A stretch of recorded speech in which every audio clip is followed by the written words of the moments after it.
when the male lead Makoto appeared. Willow was already pregnant with my child. Even so, it still couldn't stop the predetermined storyline. Once, just to be with me, she was willing to cut ties with her own family. Later on, however, she fell in love with the male lead and came to hate me to the bone. She found even a single glance at me unbearable. So, I lost completely and utterly. I lost love. And even lost my child along with it. Until one evening 5 years later, a small child knocked on my door. With a face far too serious for his age, he said, "Mom doesn't want me anymore. Can I stay with you?"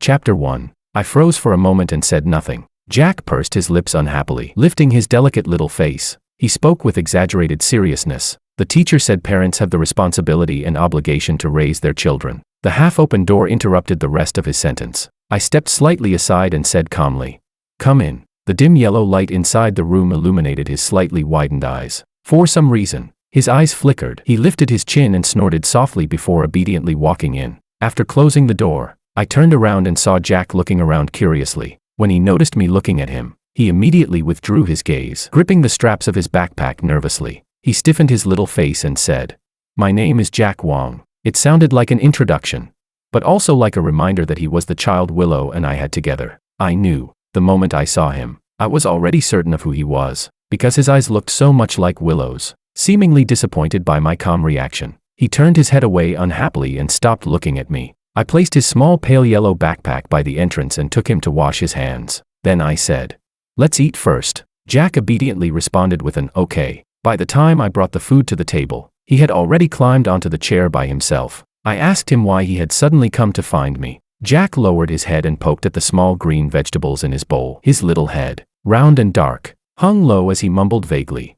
I argued with Mom. She kicked me out. Probably just a child throwing a tantrum and running away from home. Willow would likely come pick him up very soon. After all, 5 years ago, we had fought terribly over Jack's custody. There was no way she would abandon him now. My chopsticks paused. I couldn't quite describe the feeling in my heart at that moment. I didn't know Jack would come tonight, so I had only prepared a simple meal, 2 dishes and a soup. He was a picky eater. He didn't eat scallions or carrots, and after picking through everything, there were almost no vegetables left for him to eat. Jack stared bitterly at the mashed-up vegetable leaves in his bowl. He secretly glanced at me, then guiltily swallowed them anyway. When we first met, he had carried a hint of arrogance and childish pride. Now he was picky with food and disliked vegetables. It seemed that at the Liu family's home he was completely indulged and dearly loved. He probably hadn't been mistreated. I felt somewhat relieved. After washing the dishes, I waited for someone from the Liu family to come pick him up. I waited until 9:30. 6-year-old children get sleepy early. He took his pajamas out of his backpack,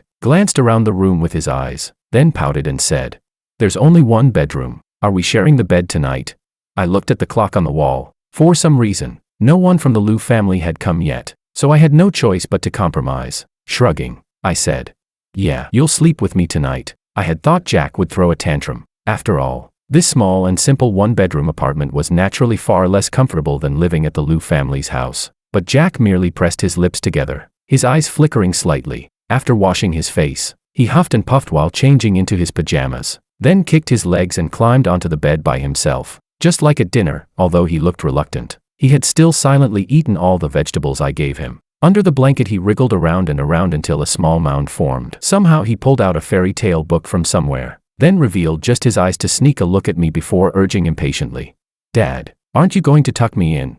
I rubbed my forehead helplessly. He looked quite pleased. Chapter 2. After Jack fell asleep, I found Willow Liu's number. I hesitated for a long time, but in the end I still didn't dial it. Willow and I have been separated for 5 years. At the beginning, we both believed we could fight against fate. Back then, my family's Wong Corporation suddenly went bankrupt. The Liu family broke off the marriage agreement and secretly arranged for Willow to marry into the Ito family, getting her engaged to Makoto Ito. In order to be with me, she called off the engagement with Makoto regardless of the consequences. She even insisted on cutting ties with her family. Because of that, her father locked her in the house for half a month. She wasn't allowed to go out, so she resisted by going on a hunger strike. I knelt at the gate for an entire night. When dawn came, she cried and threw herself into my arms. I thought things would get better. The bankruptcy would get better. Willow would get better. Our future would get better. But none of it did. My marriage with Willow was not blessed by anyone. Perhaps because Willow had always been so determined about me. After she became pregnant, even though our life was difficult, she never once thought about giving up the child. So no matter how hard or exhausting life became, I was determined to support this family. Later on, the child was born safely, mother and baby both healthy. I worked even harder to earn money, and life gradually got back on track, until one accident. A bundle of lumber on a tower crane slipped from its hook. The heavy wood crashed onto my head, and I instantly lost consciousness. My co-workers called Willow again and again for a long time, but she never answered. They sent me to the hospital. When I woke up, the person I saw was Willow, cold and distant. I didn't understand how someone could change so drastically overnight. So drastically that the look in her eyes when she looked at me was filled only with unfamiliarity and disgust. When she left us, she didn't even say goodbye. Makoto came to see me. From him, I learned the truth about this world. Because of an error in the system's timing, when the male lead arrived late, the female lead had already developed feelings for someone else. As the price for correcting the mistake, the female lead's misplaced emotions began to reverse. The more she once loved me, the more she now hated me. Makoto looked at me with a mixture of pity and sympathy. Before leaving, he glanced at Jack and asked quietly, "Have you ever thought about what will happen to your child in the future?"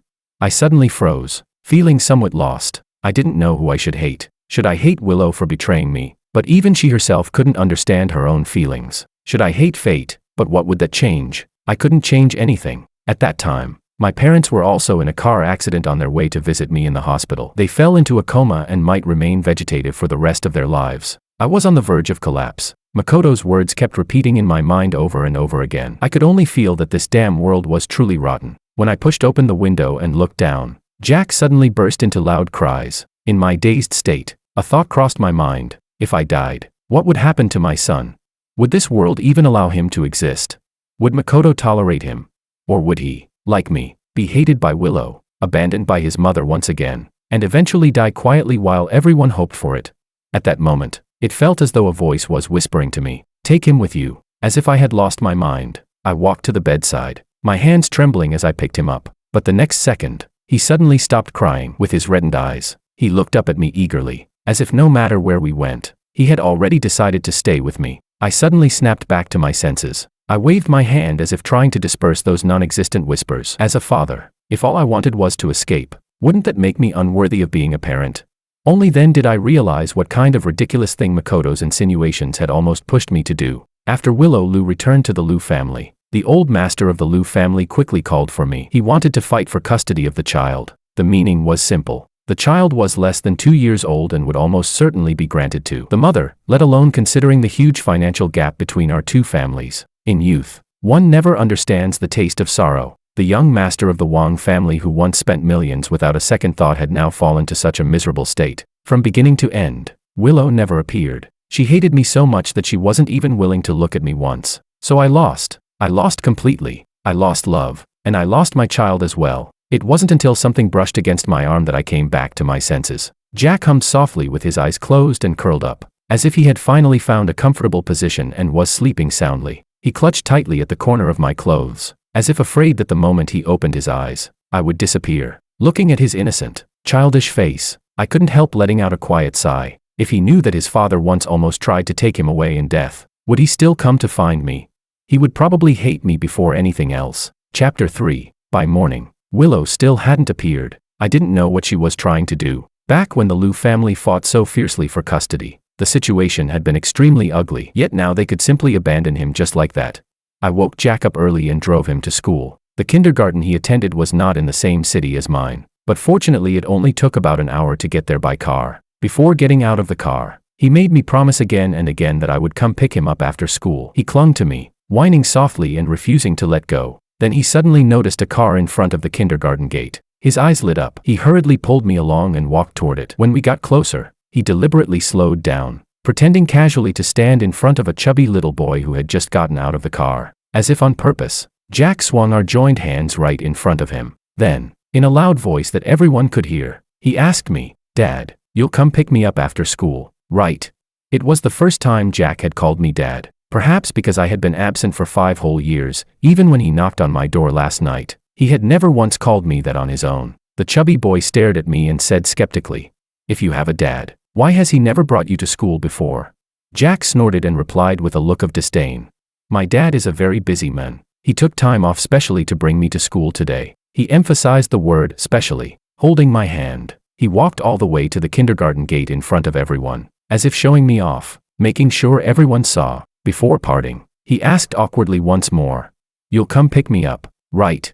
When I didn't answer immediately, he glared at me. Then, sounding flustered, he whispered in a small voice, "You promised me in the car. Grown-ups aren't allowed to lie." Helpless, I crouched down and smoothed the collar of his shirt, which had flipped up. Then I ruffled his hair. His hair was dark and soft, and it felt nice to the touch. I smiled and said, "All right, I'll come pick you up." The corners of his lips lifted uncontrollably, though he tried his best to hold them straight. Raising his chin with forced maturity, he said with reserved dignity, I'll remember to wait for you." Only after his figure completely disappeared from sight did I finally withdraw my gaze. I went to find his teacher and asked about Jack's situation at kindergarten. The teacher hesitated, stammering for a while. In the end, she sighed and complained with a slight frown, "I know, what I say might not be very useful, but Mr. Wong, no matter how busy you are, you can't just neglect your child." Since he enrolled, no one has ever attended a single parent-teacher meeting. Now the other children in the kindergarten are all saying he doesn't have parents. If this continues, it'll be very harmful to his emotional development. No one had ever attended a parent-teacher meeting. Even if Willow disliked the child, couldn't she at least have sent a nanny or a housekeeper to deal with it? I frowned and pulled out Willow's number. After hesitating for a moment, I finally dialed it. I decided to talk to her properly. If Willow truly didn't plan to raise him anymore, I could take him back to live with me. I might not be able to provide the kind of life the Liu family could, but I could still give him a decent life and the freedom to make his own choices in the future. The moment I dialed the number, however, a ringtone sounded behind me. Realizing something, my fingers trembled slightly as I turned around, and then I saw Willow stepping out of a car. 5 years had passed. She seemed different, yet also unchanged. Her eyelashes lowered slightly as she glanced at the glowing phone screen in her hand. Her slender, pale fingers held the phone, and her cool expression was half hidden in the shadows. Unhurriedly, she raised an eyebrow and suddenly looked up. "Long time no see," she said. "Want to talk?" Unlike my own years of hardship and downfall, Willow had always remained elegant and composed. Her brows and eyes looked just as they had before, yet the gaze she directed at me carried an unfathomable depth. Even the dappled sunlight filtering through the tree branches seemed especially fond of her. I had heard that the jewelry brand she founded had become popular worldwide. I had heard that she had taken over the Liu Corporation. I had heard that she had secretly married years ago, but had no children. Memories from more than a decade ago, which I had deliberately ignored, surged back like a collapsing flood. A fine ache spread through my chest. Only when I saw her in that moment did I finally realize something. I thought I had let go, but I hadn't. The way she once wrapped my wounds with red-rimmed eyes when we were young. The way she smiled as she accepted my proposal with a ring I had made from woven grass. No one could have imagined that we would end up in such an embarrassing situation today. In truth, she hadn't changed. She simply no longer loved me. That was all. It had truly been a very, very long time. Willow. Chapter 4. We remained silent the entire way and found a cafe nearby. Before the coffee even arrived, I asked directly, almost as if to cover something up, "Do you still want the child?" Over the past 5 years, I had imagined meeting Willow again countless times, almost to the point of torment. So much so that now I was capable of pretending to be calm. Willow glanced at me and answered without much hesitation, her voice soft. "Of course I do." I frowned slightly, staring at the road signs outside the floor-to-ceiling window. I gave a quiet and stood up. I said, "Then remember to pick him up after school. If you don't have time for the parent-teacher meetings, you can let me know. I won't disturb you, Anne." I still couldn't say Makoto's name calmly. I clenched my fist. The sting of pain cleared my mind and forced me to finish the sentence. "I won't disturb your lives." I glanced at my watch and prepared to leave. As we passed each other, I suddenly heard Willow ask coldly, "So right now, you only want to talk about Jack with me?" My steps paused. I didn't quite understand. Everything between us had already been settled 5 years ago. She married someone else. I left in disgrace. It was that simple. Aside from Jack, what else was there to talk about between us? Willow let out a quiet laugh. Her dark eyes fixed on me as she spoke again. "Fine then. I don't want Jack anymore." She sounded completely justified, as if she wasn't the one suddenly changing her mind. I frowned and couldn't help asking, "What do you mean?" Willow lifted her chin slightly and tapped the seat across from her, gesturing for me to sit back down. She said, "I mean exactly what I said. If you want to raise the child, go ahead. Jack is yours." She blinked lightly and continued, "However, considering Jack's emotional well-being, every Friday night I will come to your current residence to spend necessary time with him. I will leave again on Monday morning." Listening to her stubborn and unreasonable demand, I only felt absurd, unable to hold back anymore. I reminded her, "We're already divorced." Willow let out a soft laugh. "Are we?" She shook a finger lightly. I never signed the papers. Only then did I fully understand what that sentence meant. Back then, during the lawsuit and the signing of the divorce agreement, I had assumed Willow hated me so much that she didn't even want to see me one last time. That was why she never appeared from beginning to end. She said she never signed it, but why come to me 5 years later? I wasn't narcissistic enough to think she still had feelings for me. Maybe the agreement had been lost. Or perhaps there was some issue with the paperwork that required a supplementary signature. Anything was possible. I shrugged and cooperated easily. Then we'll sign a new one. Without even looking up, Willow replied. I won't sign. Calmly, I said. Wouldn't it be better if we signed it and settled everything between us? She said. No. Speechless, I asked. Do you have any concerns? I don't want anything. I'll leave with nothing, she said. No. That single word left me both helpless and strangely dazed. Perhaps Willow herself had already forgotten, but when she was young, she had always been like this. That day had been my birthday party. Someone cornered Willow in a quiet spot. His gaze was frivolous and disrespectful, his words completely unrestrained. Afraid of causing trouble for the Wong family, Willow simply pressed her lips together and endured it in silence. The next second, bang, I kicked the men straight into the swimming pool. The commotion was huge. Many important figures from a city were present, and several elders looked very displeased. When asked what had happened, both sides insisted on their own version of events. To calm the situation, my father insisted that I apologize. I refused to admit fault and ended up being beaten with a stick. As expected, I was confined to my room afterward. I was lying face down on the bed, groaning from the pain. When the door suddenly opened, Willow walked in. She carried a medical kit, her eyes red, insisting on treating my wounds. Willow said irritably, "You didn't have to kick him. If you had just let him finish talking, it would have been fine. He wouldn't have dared do anything to me." In a small and guilty voice, I said, "I'm sorry." She paused for a moment, then softly said, "Not listening." I smiled helplessly and reached for the medicine. "I'll do it myself." She slapped my hand away. No, my arm was injured, and I couldn't help letting out a sharp breath. She immediately looked panicked. "Does it hurt a lot?" I smiled and said, "It's nothing, just a small injury." She frowned and said, "Don't pretend to be tough." Then she tapped my forehead. In front of me, "You're never allowed to pretend to be tough." I suddenly came back to my senses. I tried my best to hide the bitterness in my eyes, but it felt as though I heard her voice from many years ago again. "You're not allowed to pretend to be tough." Willow sat in the light and smiled faintly. Tiny particles of dust floated through the sunlight, and the familiar outline of the past had already quietly changed with time. She raised her eyes and lifted her brows slightly at me, as if responding to something I had said earlier. She said, "George, there's no such thing as settling everything between us." Chapter 5. I don't quite remember how our conversation ended. I only remember that in the end I was so angry that I didn't even say goodbye, because Willow and I had parted on bad terms. I wasn't sure whether she had just said those things casually or if she truly intended to follow through. After hesitating for a moment, I still didn't go back. Maybe I had been working too much overtime recently and wanted to take a day off. Or maybe it was the role of being a father, one I had been absent from for 5 years, quietly stirring inside me. I simply didn't want to break my promise to Jack. At 4:30 in the afternoon, the kindergarten let out. Most of the children in this kindergarten came from influential families. Among the luxury cars coming and going, I saw a Bentley stop in front of Jack, so I didn't walk over. I turned around and slowly walked back the way I had come, suddenly feeling that all the thoughts I had earlier were ridiculous. What was I even thinking? How could she possibly let the child go with me?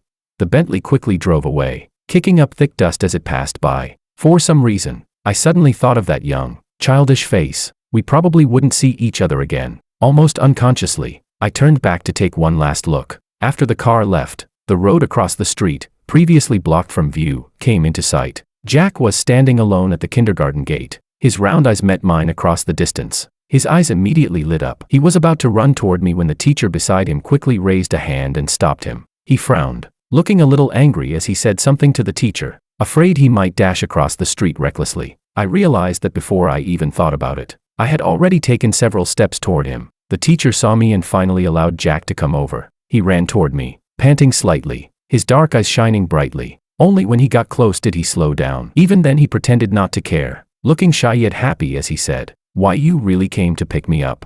His soft little hand cautiously held onto my fingers. When he saw that I didn't pull away, he pressed his lips together and secretly glanced up at me before gripping tighter. I gave a quiet and asked him uncertainly, "You're not going with your mom?" At the mention of Willow, Jack's cheeks puffed up like a little balloon ready to explode. "I don't want her," he said angrily, "and she wasn't here to pick me up.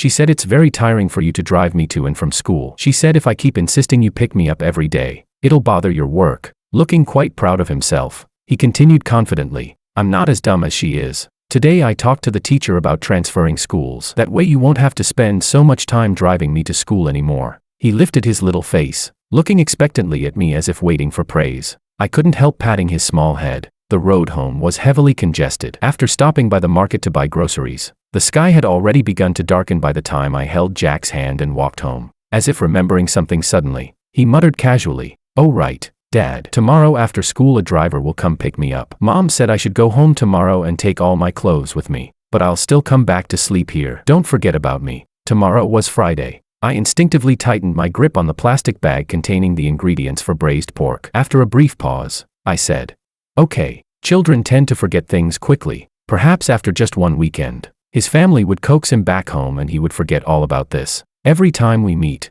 I treat it as if it might be the last time, because only by thinking that way can I avoid feeling disappointed during the long periods of waiting." Chapter 6. By 10:30 on Friday night, Jack still hadn't come back. Calmly, I folded up the pajamas Jack had thrown beside the bed that morning and stuffed the extra dishes I had made into the refrigerator. I turned off the lights. In the darkness, I sat there in a daze for a while before closing my eyes. When I woke again, the sound of rain pattering against the window filled the room. The sky was barely light. After a whole night of nightmares, my head felt like it was splitting apart with pain. There were several unread messages on my phone. Before leaving yesterday, Jack had grabbed my pant leg and stubbornly insisted on getting my phone number. The earliest voice message had been sent at midnight. His tone sounded a little guilty, fierce on the surface, yet also as if he were explaining himself. The message read, "I didn't mean to be late. I had my clothes ready at 6, but Mom got sick again. She didn't seem to have the strength to bring me over. She's really annoying." The second message came half an hour later.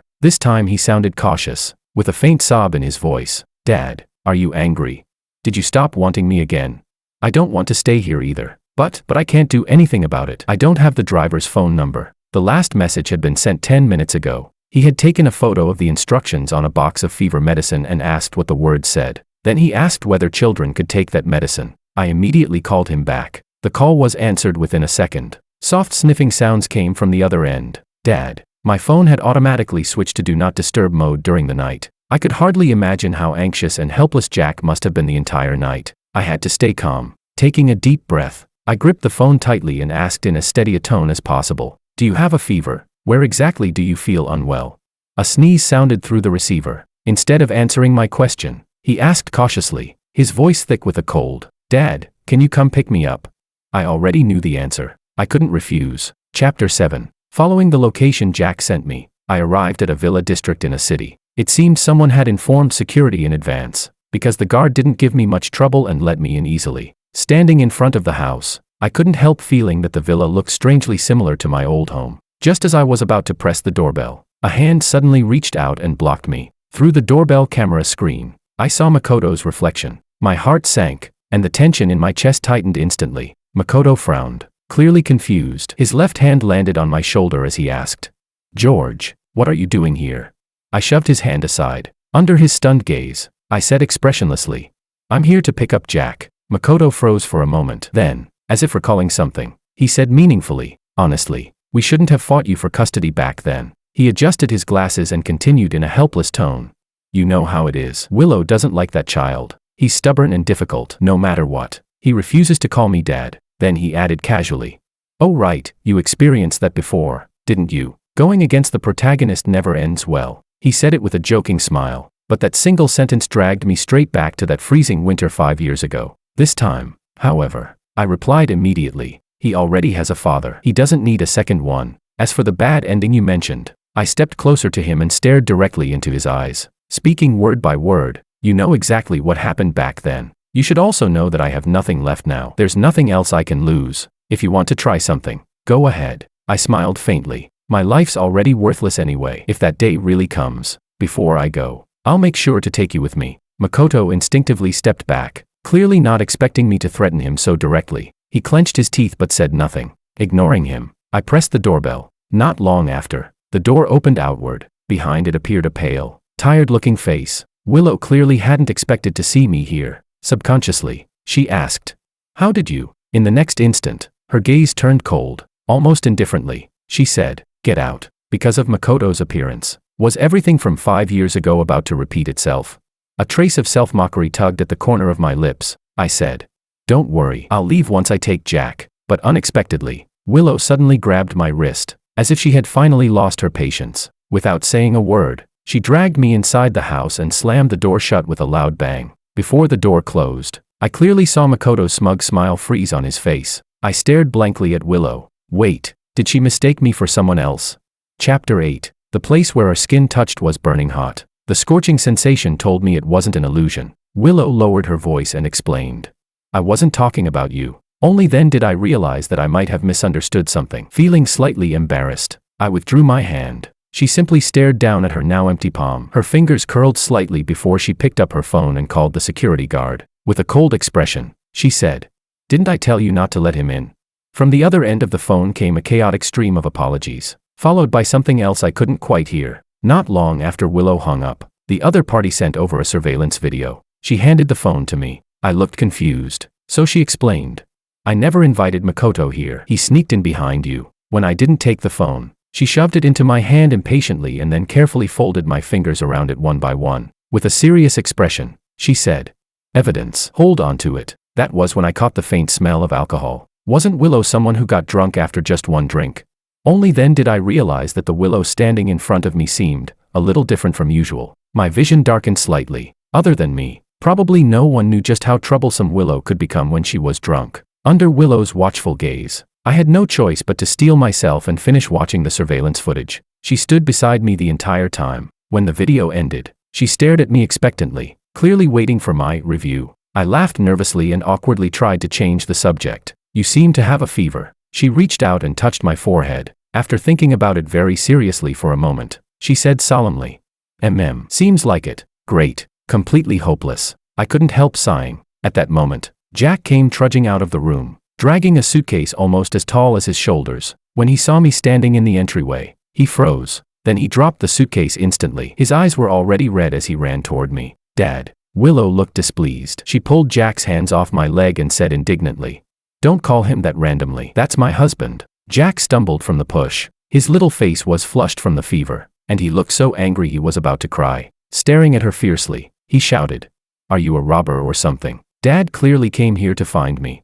My ears hurt. The two of them were chattering nonstop, like raising two sparrows. Before I could say anything, Willow had already grabbed my arm and dragged me into the bedroom with a cold expression. Jack refused to accept it, kicking his short little legs. He tried to follow, but Willow simply pressed a finger against his forehead and pushed him back out with a blank expression. Bang. The door shut. The world finally became quiet. Chapter 9. At some point, the door lock must have been upgraded to a type I didn't know how to open. After struggling with it for a while and getting nowhere, I listened carefully. Not hearing Jack crying outside the door, I felt slightly relieved. When I turned around, I saw Willow staring at me with an unhappy expression, holding a medicine box in her arms. She shoved the medicine box into my arms and said concisely, "You're sick. Take medicine." I had no idea what they had been doing last night for both of them to end up with fevers. Resigned, I began looking for the medicine for her. At that moment Willow quieted down, but she kept staring at me without blinking, as if afraid that the moment she blinked, I would disappear. I broke a pill in half and placed it in her palm, then negotiated with her. "Jack needs to take medicine too. Could you open the door for me?" The moment she heard that, Willow's hand froze in midair. She didn't take the medicine anymore. Her eyes slowly reddened, and in a small, aggrieved voice she complained, "You're always like this. You only care about him, never about me." I nearly choked on my breath. When had I ever? But suddenly I remembered the question Willow asked the day we met again. "So right now, you only want to talk about Jack with me?" So, was that what she meant back then? Trying to reason with someone who gets drunk after one glass and becomes jealous was pointless, so I quickly changed my approach. "There's no water here. I'm afraid you'll choke on the medicine. How about I go out and pour you some water?" Willow tilted her head and looked at me for a while, as if carefully verifying whether what I said was true, but she didn't open the door. Instead, she calmly walked back to the table, lifted a wine glass, raised her chin slightly, and said with composed dignity, "No need to go out. I have water." Then she swallowed the pill with the red wine. It happened so fast I didn't even have time to stop her. My vision darkened. My first reaction was relief that it wasn't an antibiotic. I hurriedly flipped through the medicine instructions and searched online. After confirming there were no cases of toxic reactions between that medicine and alcohol, I finally relaxed. Only then did I realize my whole body was covered in cold sweat. Helplessly, I said, "Willow, open the door. I need to drink water." Willow raised the half-finished wine glass and handed it to me with an innocent expression. I glanced at it and mercilessly pointed out, "That's red wine." "It's red. Is the water in your house red too?" Willow responded with a guilty little "oh." She stood there hesitating for a moment before slowly walking to the door and opening it. I stared at the now open doorway in surprise. She hadn't softened even when Jack had a fever. She would rather swallow medicine with wine than give in even slightly. Yet now she had compromised so easily, just because I said I wanted water. Willow stood by the door, looking so sleepy she seemed about to fall asleep. She said, "Then remember to come back." Chapter 10. After coaxing Jack to take his medicine and go to sleep, and promising him again and again that I wouldn't secretly leave, I hesitated for a moment before returning to Willow's room. It was only because I didn't want to see tomorrow's ridiculous news headline. Eldest princess of the Liu family dies at home after taking medicine with alcohol. That was definitely the only reason. Absolutely nothing else. Pushing open the half-closed door, I saw Willow sleeping quietly on the bed. I tugged at the blanket beneath her. Good. It didn't move. I didn't dare touch her directly, so I grabbed a corner of the blanket and wrapped it loosely around her, turning her into a cocoon. In the dim bedroom, I silently watched her for a moment. Just as I was about to leave after completing my mission, the phone on the bedside table suddenly rang. A song played as the ringtone. Pear blossoms fall again in the courtyard. Another year gone by. Moonlight spills across the empty steps in the quiet night. In dreams the flute and drums play the old melodies. When I wake, tears stain the rouge upon my face. Little Mountain, recited again and again. I froze. Why did this song sound so full of longing and the sorrow of fading beauty?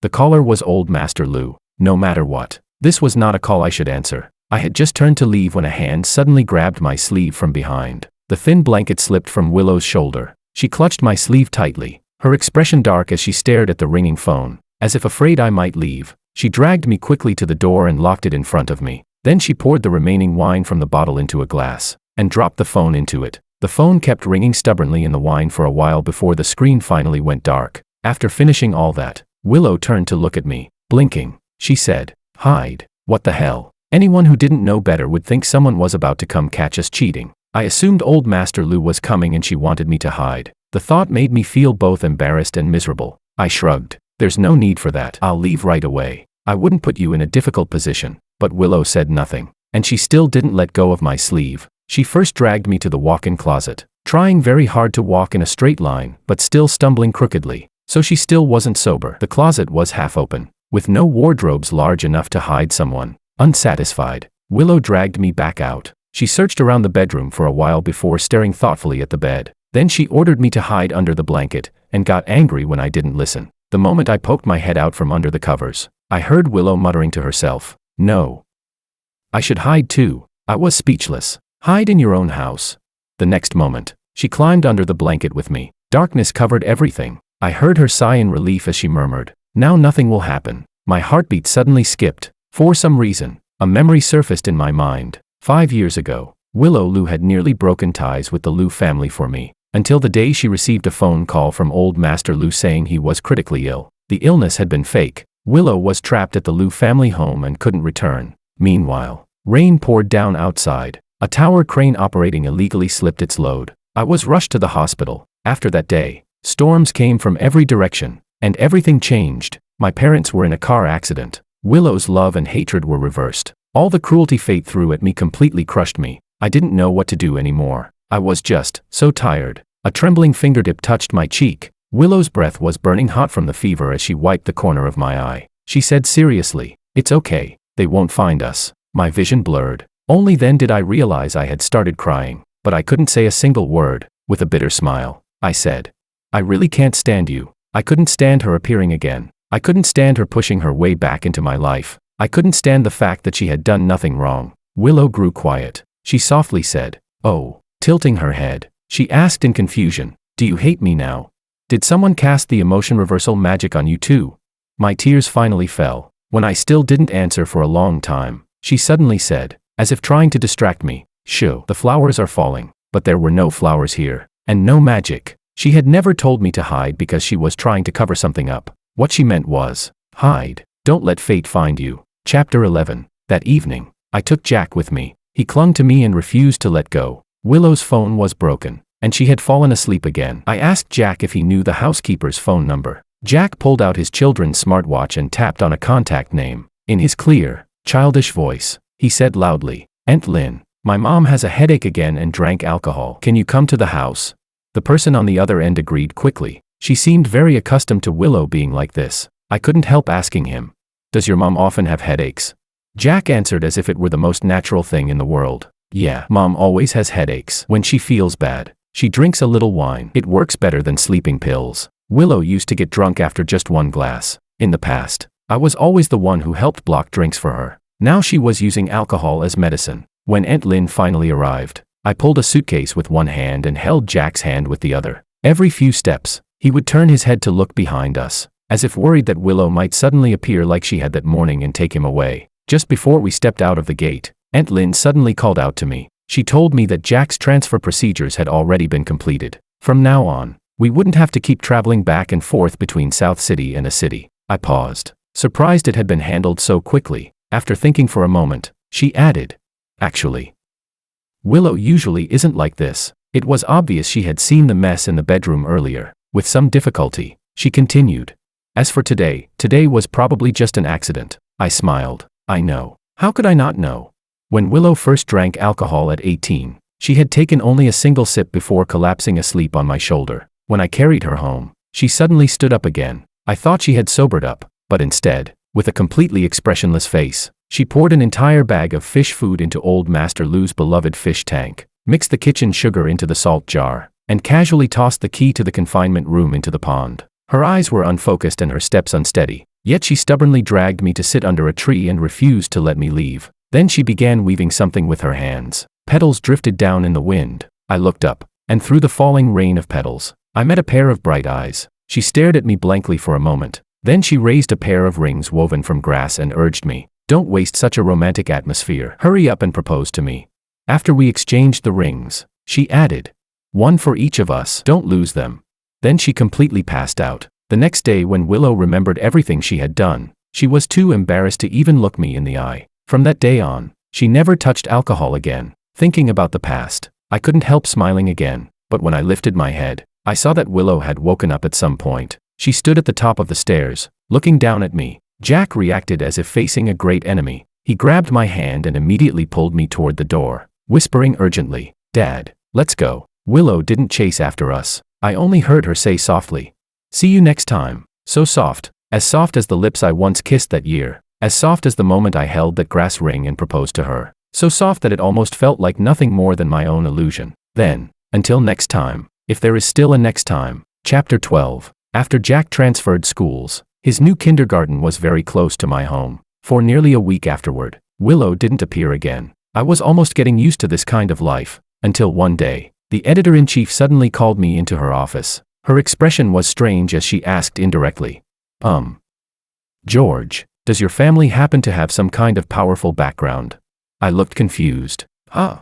she said. "Look, Miss Lou from the Lou family. This is her first ever exclusive interview, and she specifically requested that you be the one to interview her." I stared at her, completely baffled. The newspaper obviously wouldn't miss out on such an incredible opportunity. On Friday afternoon, Willow happened to be coming to South City for Fashion Week. Before the event, she had about an hour of free time. As usual, I prepared an outline in advance. In the end, I decided to focus the interview on the jewelry brand Willow had founded in recent years, and I deliberately avoided the kind of gossip the public loved most, her personal life. After all, Willow and I both knew exactly what had happened back then. It felt as though an unresolved tension had been hanging over me all week, reaching its peak when Friday finally arrived. I took a deep breath and knocked on the door. Inside the lounge, Willow sat elegantly on the sofa, wearing a custom haute couture dress, her long legs crossed. I placed the recorder in the middle of the table. After asking a few routine questions to help the interviewee relax, I moved to the main topic.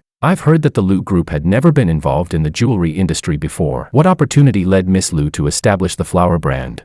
Willow had wanted to study jewelry design since middle school. Later, the brand flower had exploded in popularity around the world almost overnight. Usually, when asked this question, most people would talk about how they first encountered design in their youth or how their interest began. But Willow simply blinked at me and said, "To find someone." My fingers curled slightly without me realizing. Then I heard her continue casually, There's someone who hid from me because of fate for a very long time. I couldn't find him, and I was afraid he wouldn't be able to find his way home. She brushed a strand of hair behind her ear and continued calmly.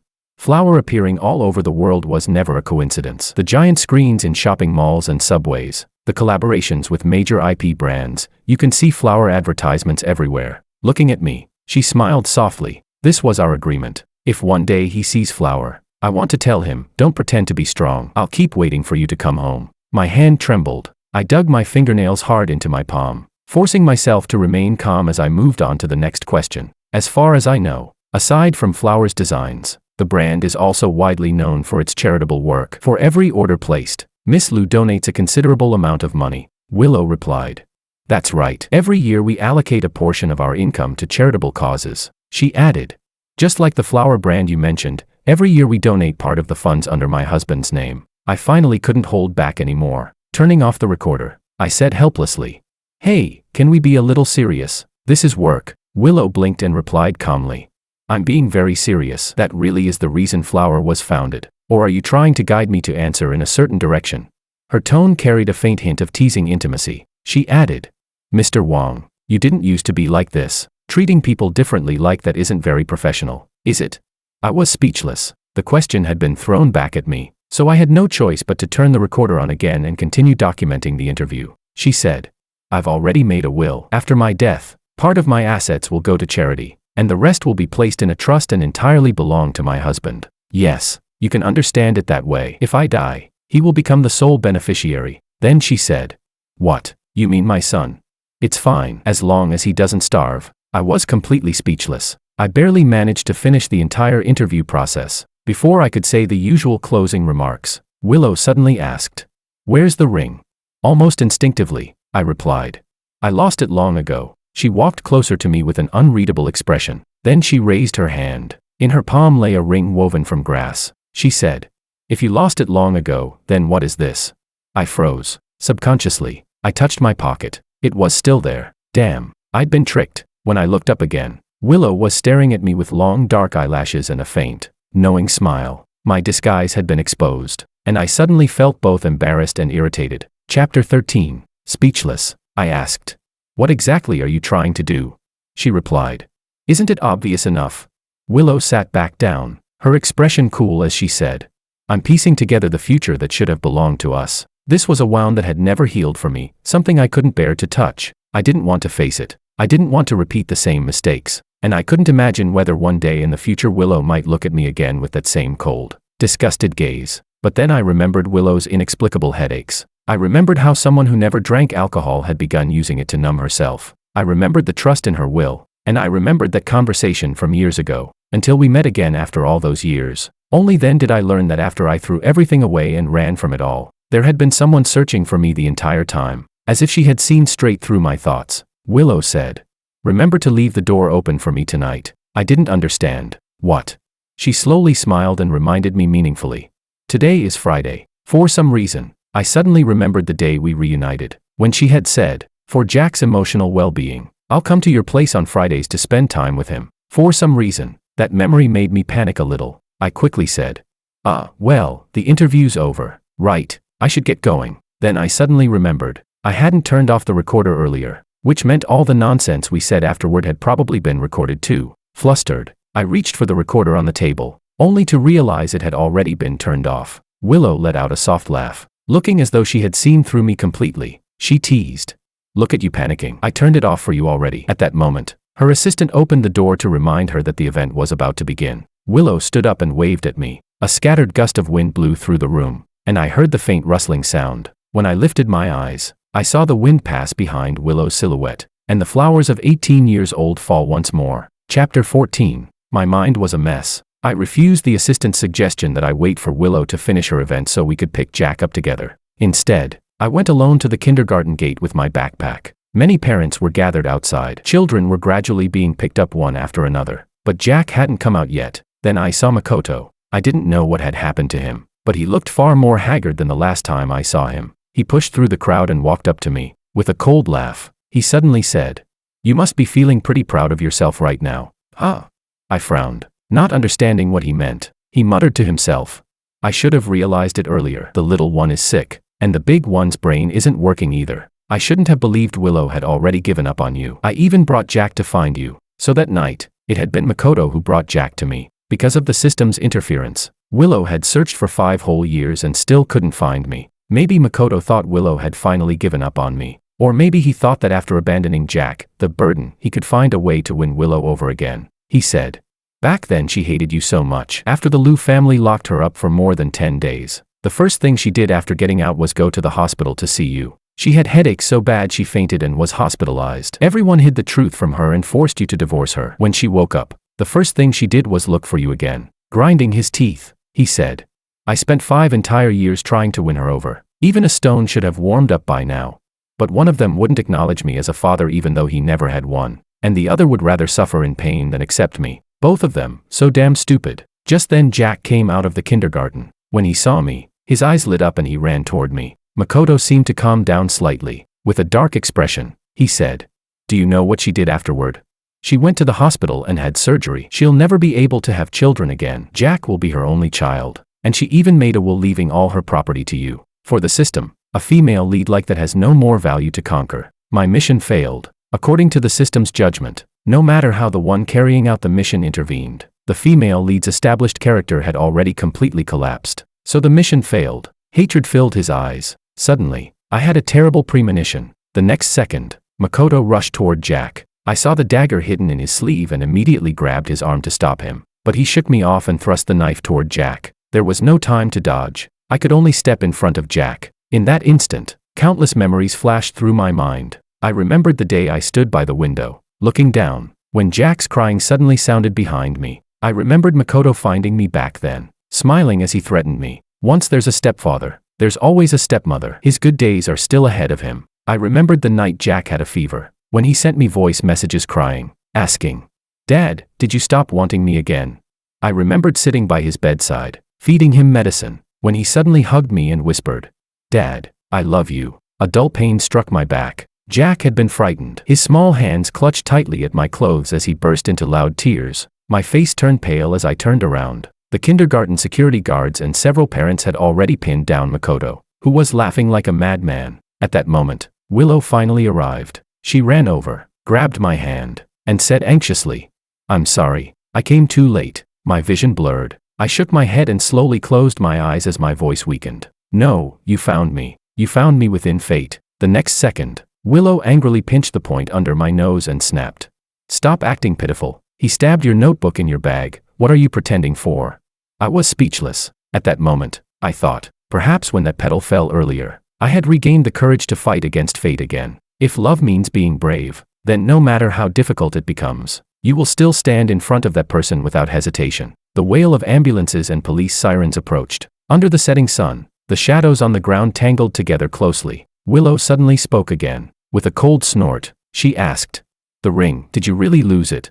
She sounded very concerned about it, as if she had been holding the question back for a long time. I looked at her and grinned mischievously. "No, it's on me. Tonight, you can find it yourself." She froze for a moment, then pinched me hard. "Let's see each other every day from now on." Willow, extra story. Chapter 1. The first year after he left, she raised their child alone. Sometimes Willow couldn't understand it. How could raising a child be even more exhausting than giving birth?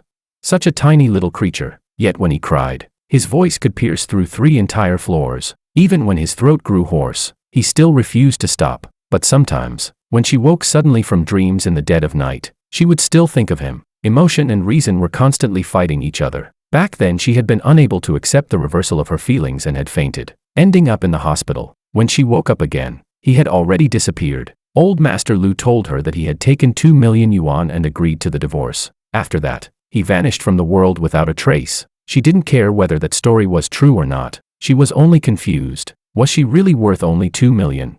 If he was leaving anyway, he should have at least taken more. At that time she still hadn't sorted out what exactly existed between them. But she understood one thing very clearly. Even if she hated him, they were still meant to be bound together forever. Chapter 2. The third year after he left, she still hadn't found him. Because her reason kept resisting the reversed emotions, she began suffering from constant headaches. Even painkillers no longer helped much. Makoto came to see her and asked, "Are you planning to die from the pain? What does that have to do with you?" She frowned, too lazy even to answer him. Instead, she simply called security and told them not to let random strangers in anymore. Makoto refused to give up. He kept pestering her, asking why she wouldn't at least try being with him. Willow replied coldly, "My emotions may be confused, but I haven't lost my memory, and even if I had amnesia, that doesn't mean I've lost my mind." She wasn't angry, she was merely indifferent. Such a proud person. Even her hatred was something she refused to waste, so no matter how much her feelings were reversed, she would never love him. Chapter 3. The 4th year after he left. By then, Makoto was already close to collapsing. More than once, Willow overheard him arguing with the system. That was how she learned the truth about this world. With the help of the system, Makoto possessed a skill that could reverse emotions. Before this world, he had easily completed several conquest missions using that ability. Instead of exchanging his rewards for rebirth, he had become addicted to the thrill of controlling other people's lives. He wandered from one conquest world to another. He once questioned the system angrily. If this is only an F-rank vacation scenario, why is the difficulty so high? The system said something she couldn't hear. Makoto was so furious that he swept everything off the table. Damn system, how can you just leave like that? Not enough energy. Then what about me? What am I supposed to do?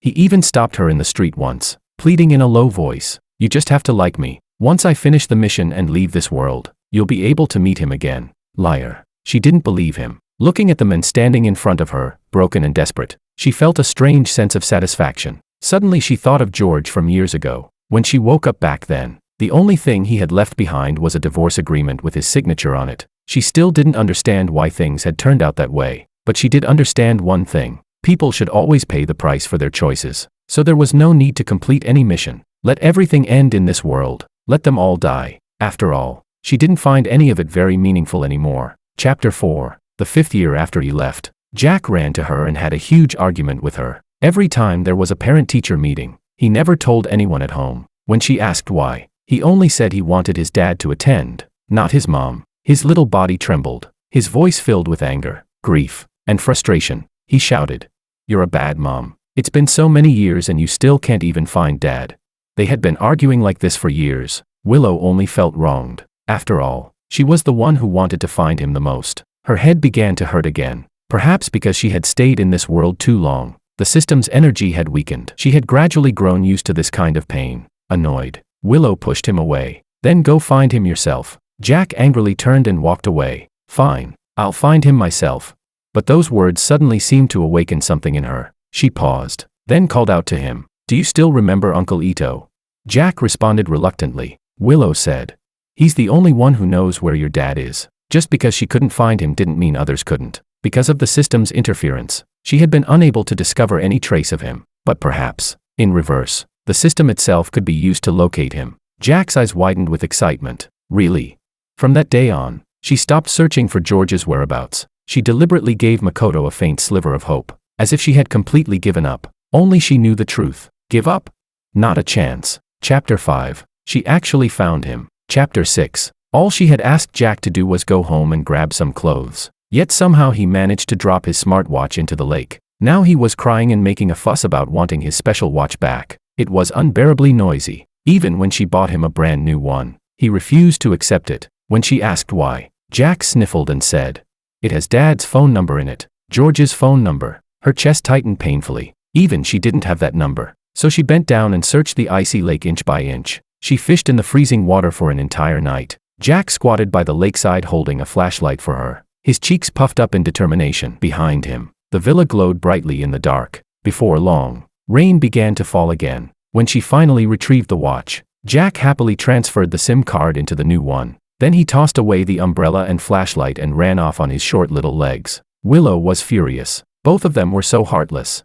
She grabbed Jack and glared at him. "Give me the phone number." Chapter 7. Pear blossoms fall again in the courtyard. Another year gone by. Moonlight spills across the empty steps in the quiet night. In dreams the flute and drums play the old melodies. When I wake, tears stain the rouge upon my face. Little Mountain, recited again and again. Half asleep and half awake, Willow seemed to see him. She saw him searching for medicine for her. She heard him sigh bitterly and say, "I really can't stand you." Did he really not want to endure her anymore? Did he hate her now? Willow didn't want to be hated. In her confusion, she suddenly remembered something from a very long time ago. George proposing to her with the grass ring she had woven. At that moment back then, her heart had skipped a beat. She saw flower petals falling through the air. If there were flowers, Would he propose to her again? So she whispered, "Shoo, the flowers are falling."